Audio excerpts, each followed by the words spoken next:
A very good morning and thanks for tuning into the Breakfast News on Rajya Sabha television. I'm Aishwarya Kapoor with you. Let us start the news with the top headlines. Cabinet approves the promulgation of a Triple Talaq, Medical Council of India and company law ordinances. Approves the setting up of 3 new AIIMS in Jammu, Kashmir and Gujarat.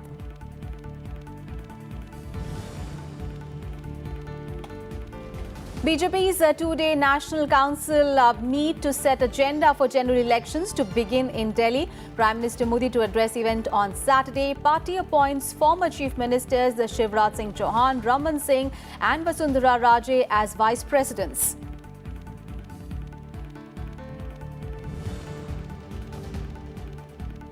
Two-day meet of Chief Electoral Officers in Delhi from today to prepare for Lok Sabha polls. Election Commission panel submits report on digital media and campaigning in the last 48 hours before polls.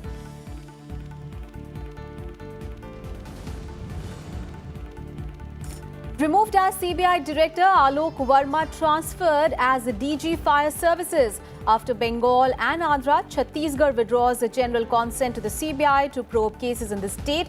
Delhi High Court verdict on CBI Special Director Rakesh Asthana's plea seeking quashing of FIR on bribery allegation today.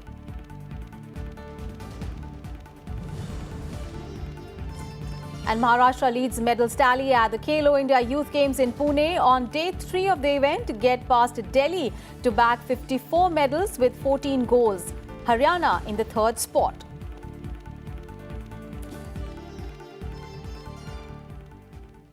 Our top story this Friday morning, the Union Cabinet has approved the reissuance of an ordinance making the practice of instant triple talaq a criminal offence. According to sources, Cabinet approved the reissuance of the ordinance to improve ease of doing business, declog the NCLT and prescribe a strong action against non-compliant companies. The Cabinet also approved the reissuance of an ordinance to allow a committee to run the Medical Council of India. The bills to convert the ordinances into a law is pending in Parliament. And in some other decisions, the Union Cabinet approved setting up of 3 new AIIMS in the country. These institutions will be located at Vijayanagar in Samba in Jammu, Avantipur in Pulwama in Kashmir and Rajkot in Gujarat. The Cabinet also approved an MOU between India and France on technical bilateral cooperation in new and renewable energy. And other decisions included approval of an MOU between India and Japan on the development of an advanced model single window to accelerate India's efforts to promote ease of doing business. And also an MOU on maritime issues between India and Denmark to enhance bilateral relations was also approved. The 32nd GST Council meet chaired by Finance Minister Arun Jaitley ended in the national capital on Thursday. And in a significant move, the Council expanded the composition scheme for the MSMEs and increased the GST exemption limit to 40 lakh. It also approved the disaster cess proposed by Kerala. Giving a boost to small businesses, the GST Council on Thursday doubled the exemption limit and raised the threshold for availing the composition scheme. The GST exemption limit was raised to 20 lakh rupees for northeastern states and 40 lakh rupees for the rest of the country. The scope of the GST compensation scheme, under which small traders and businesses pay a small tax rather than value addition, was raised to 1.5 crore rupees from 1 crore rupees.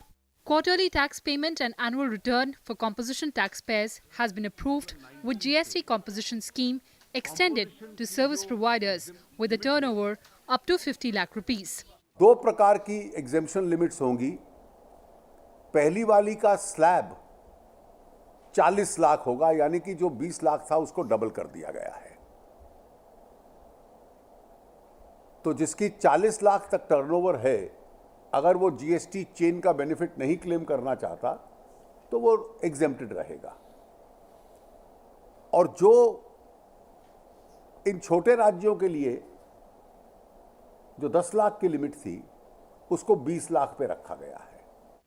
The council also allowed Kerala to levy 1% calamity cess on intra-state sales for up to 2 years. The outer limit of the cess will be 1%. The outer limit of the period will be 2 years.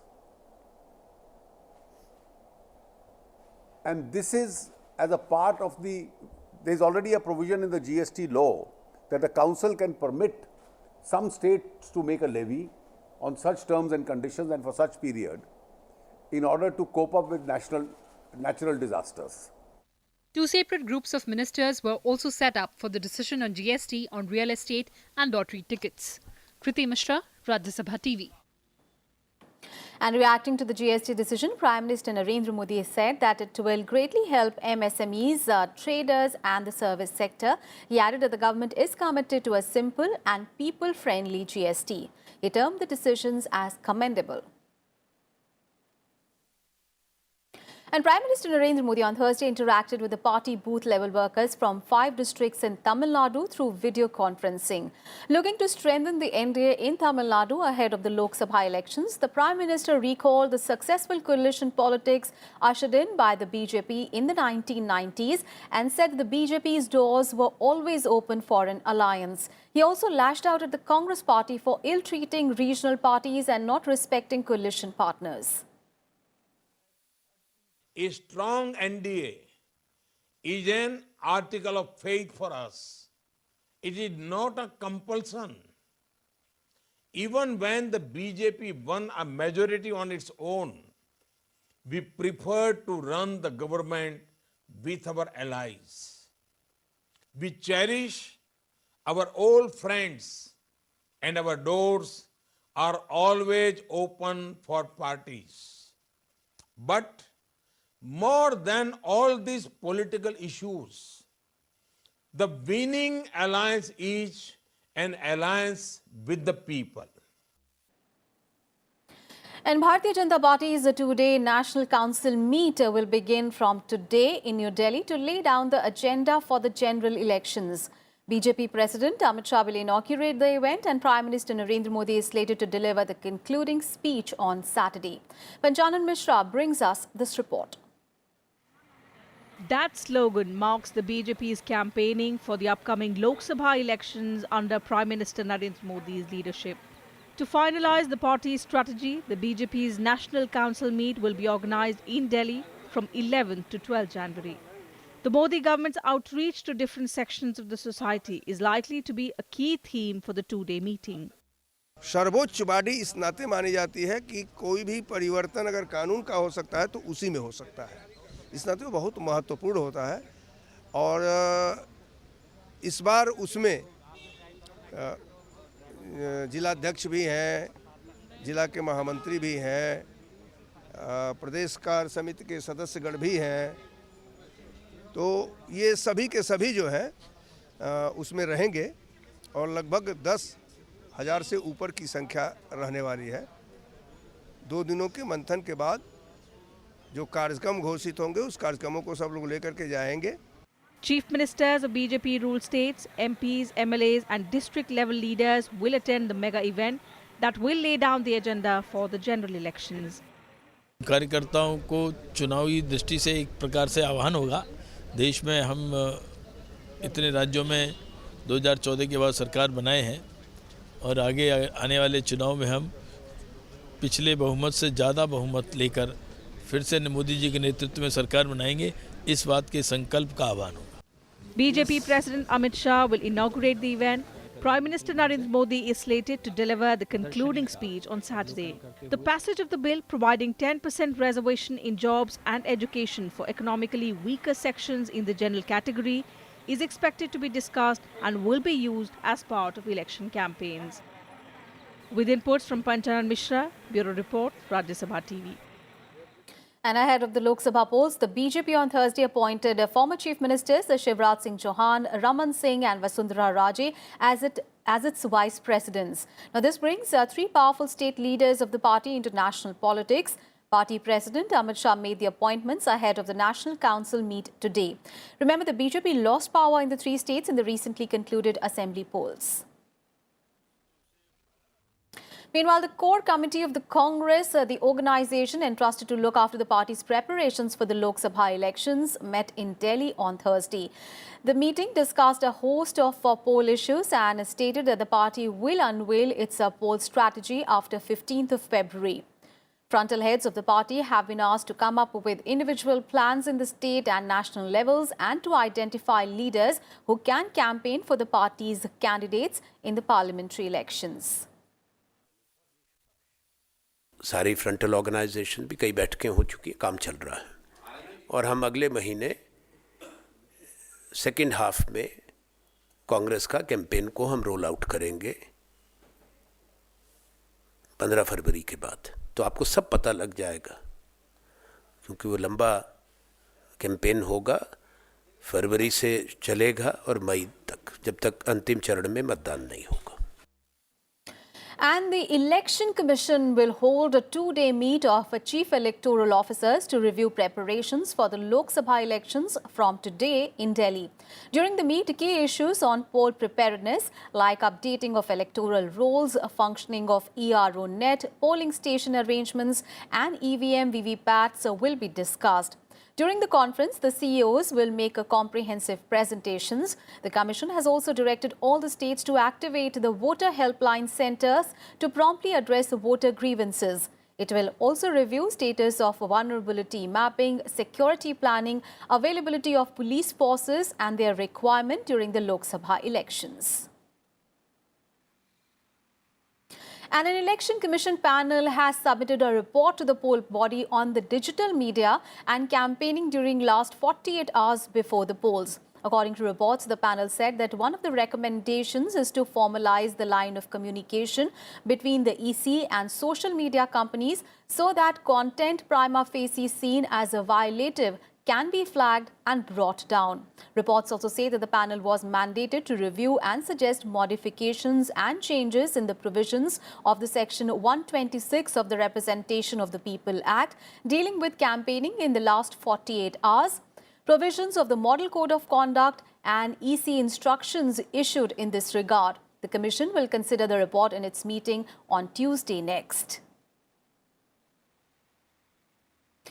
And in Breakfast News, we'll take a very short break here. We'll be right back with more news. Don't go anywhere.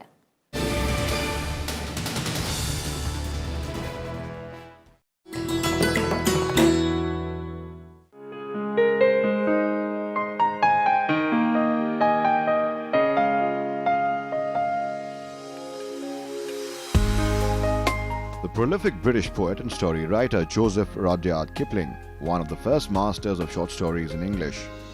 In 1894 appeared his Jungle Book, which became a children's classic all over the world. Kim, the story of Kimball O'Hara and his adventures in the Himalayas, is perhaps his most felicitous work published. Set in and concerned with India he had come to know and love so well. In 1907, Kipling became the first English language writer to receive the Nobel Prize for Literature.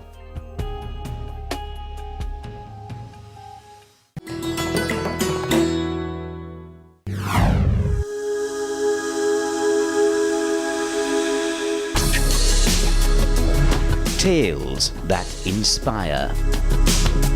Stories of social change. A salute to diversity. Promoting public discourse. Events that motivate. Inspiring the innovative spirit. Watch Rajya Sabha television documentaries.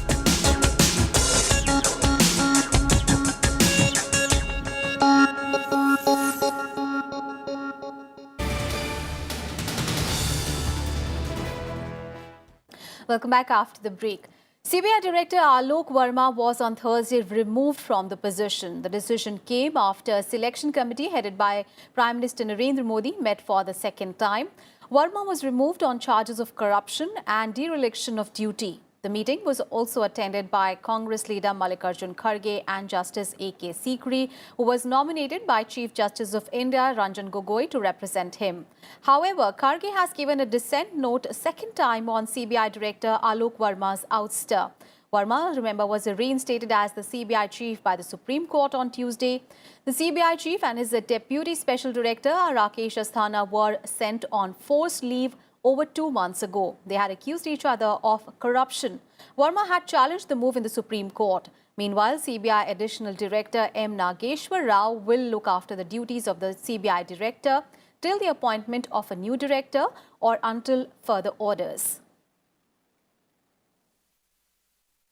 And according to sources, the selection panel looking into account the extremely serious nature of observations made by the CVC against Alok Verma before arriving at the decision. Now, sources say that the panel was of the view that being the head of a very sensitive organization, Verma was not functioning with the integrity that was expected of him. It also said that the CVC found evidence of influencing of investigation in the Moin Qureshi case. Sources add that there was also evidence of a taking of bribe of 2 crore rupees and that the truth will come up if a criminal investigation is ordered. The committee also took note of Verma's attempts to induct officers of doubtful integrity in the CBI. Sources say that the committee felt that as a detailed investigation, including criminal investigation, was necessary. In some cases, his continuation as the CBI director was not desirable and that he should be transferred. And in news related to CBI further, after West Bengal and Andhra Pradesh, now Chhattisgarh too has withdrawn general consent according to the CBI to probe cases in the state. Now, Chief Minister Bhupesh Baghel, headed the state government, has written to the Union Home Ministry and the Ministry of Personnel asking them to direct the CBI not to register fresh cases in the state. And with this, the Central Bureau of Investigation would now require permission of the state government to conduct raids and probe in the state of Chhattisgarh. And Delhi High Court is scheduled to pronounce its verdict on pleas of CBI Special Director Rakesh Asthana and others seeking quashing of FIR against them on bribery allegations. The judgment was reserved on 20th of December last month. The court would pronounce its verdict on the petitions of Asthana, Deputy Superintendent Devendra Kumar and alleged middleman Manoj Prasad seeking quashing of the FIR. The case was lodged against Asthana, Devendra Kumar on the complaint of a Hyderabad-based businessman, Sana Satish Babu, who contended that the duo demanded a bribe to do away with the case against him.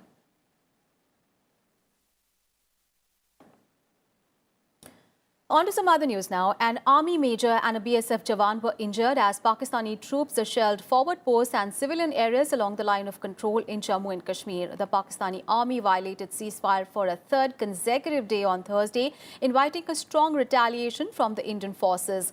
Both of them were shifted to the military hospital at Jammu and their condition is stated to be stable.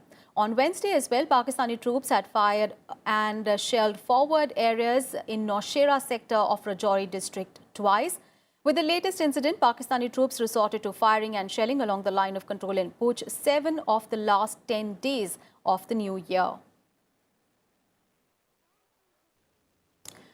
And on the third and last day of the Raisina dialogue on Thursday, speakers focused on India's role as a positive force in the world. Union Minister VK Singh said that India wants to adopt the tactics of dialogue in a changing world to get its rightful place. Akhilesh Suman brings us this report. Minister of State for External Affairs VK Singh on Thursday spoke about India's future strategy in world politics. He said India doesn't adopt any hardline stand. This strategy, he said, has helped India engage with China despite the confrontational environment.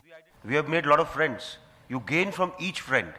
Any country which goes on a path which it charts for itself looks for advantages from all friends. Any country which is able to harness technology properly, any country which is able to get technology that is able to make things better for itself, make the lives of its own people better, to ensure that the economic progress takes place, will always move in the front ranks. MOS External Affairs VK Singh said, even in a world where India and US have good relations, India holds each country important. He said, India is trying to attract many countries with a proactive role and liberalized domestic market. I think the ingredients are there today in terms of the achievements that India has been able to achieve. A country which is predicted to have an economic growth rate of more than 7% in the next, continuously in the next 5 years, obviously it will have a certain amount of economic strength where it will be able to influence and make more friends. The three-day Raisina dialogue is a major foreign policy initiative for India. It is providing a platform for think tanks and governments to interact formally. All major countries of the world have sent their delegates to the Raisina dialogue that was inaugurated by Norway's Prime Minister Erna Solberg. Prime Minister Narendra Modi also attended the inauguration. External Affairs Minister Sushma Swaraj is also slated to address the event. India's position in Raisina dialogue was very clear. India wants to be friendly with every country. India wants to engage and associate with all positive forces, poles, groups in the world. And everyone is thinking India's position is positive. It's a new experiment in diplomacy, not being associated completely with one pole and engaging with different poles together. Akhilesh Suman for Rajya Sabha Television with camera person Anirban, Delhi. And government's much-awaited National Clean Air Program was launched by Union Minister Harshvardhan yesterday. The 5-day action plan aims to improve air quality by 20 to 30% in the next 5 years, with 2017 as the base year. With an initial budget of 300 crore rupees for the first 2 years, the plan includes 102 non-attainment cities in 23 cities, which were identified by the Central Pollution Control Board on the basis of their ambient air quality data between 2011 and 2015. Non-attainment cities consistently show poorer air quality than the national ambient air quality standards. These include Delhi, Varanasi, Bhopal, Kolkata, Noida, Muzaffarpur and Mumbai. These cities now are in the process of making their detailed plans. All experience of the whole country of each other is being shared. Every information is being passed on to them. And there is this NCAP which is being officially launched today, although we have been working on this for quite some time now, and all these major causes of pollution, they are all going to be handled through this program. This is the most significant and the most important program because it will ensure that we have prescribed annual average ambient air quality standards in our cities in a stipulated time frame. I think the most important thing is that there will be a monitoring network across the country which will measure ambient air quality. And Congress President Rahul Gandhi is on his maiden visit to the UAE. During the visit, Rahul Gandhi will interact with the Indian overseas and student communities. Rahul Gandhi had also previously addressed such public gatherings in the US, London, Germany and Bahrain. He is also set to meet some UAE ministers during his 2-day visit to Dubai and Abu Dhabi. The Congress President will also be the official chief guest at the Indo-Arab Cultural Program at the Dubai International Cricket Stadium. The Congress chief will be addressing the public on Idea of India.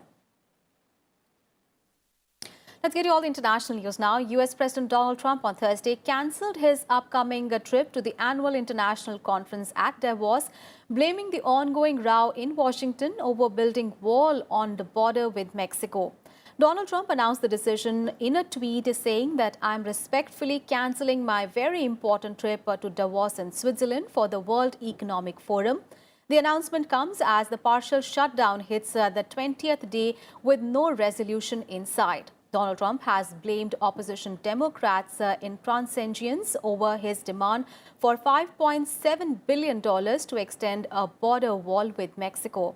Now, swathes of the U.S. government are temporarily closed, leaving more than 8 lakh employees without pay. Donald Trump had been due to make a brief appearance at the annual Davos get-together, which runs between 21st to 25th of January. However, U.S. Treasury Secretary Steve Mnuchin and other cabinet members are still scheduled to attend the economic forum, which attracts a business and political elite. On the sports news now, Maharashtra moved ahead of Delhi in the medals tally of the ongoing Khelo India Youth Games 2019. In the under-21 boys swimming 200 meters freestyle final, Karnataka's Srihari Natraj won the first place after completing the race in 1 minute and 53.22 seconds. While in the under-17 girls swimming 200 meters freestyle final, Shivangi Sarma of Delhi clinched the top position. And in the 800 meters freestyle under-17 girls category, Prachi Tokas of Delhi clinched the gold medal after finishing the event in 9 minutes and 5 seconds.